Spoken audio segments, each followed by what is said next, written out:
টেনশনে কিছু নাই, শোন আমি সাথে আছি তো, যাবো দেখবি সিচুয়েশন একদম নর্মাল করে ফেলছি। কিছু বল।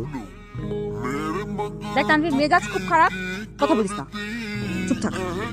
অফিস সব বাদ দিয়ে তোর সাথে গেলাম, এমন ব্যবহার মানা জানা। না মানতে পারলে চুপচাপ থাক। ছেলের চাচা ফোন করেছিল, নাফিসাকে ওদের খুব পছন্দ হয়েছে। আমাদের নাপিদারা পছন্দ করবি না মানে? আমাদের নাপিদারা পছন্দ না করে কোনো উপায় আছে? তো মামা আর কি বলিস? আমাদের যদি আপত্তি না থাকে আগামী শুক্রবার ওরা আসবে, একবারে কাবিন করে মেয়েকে নিয়ে। কাবিন? বুঝলাম না, কিসের কাবিন? হ্যাঁ, আমার তো মনে হয় নাফিসার ছেলেই পছন্দ হয়। নাপিদার পছন্দ হলেই কি আর না হলেই কি?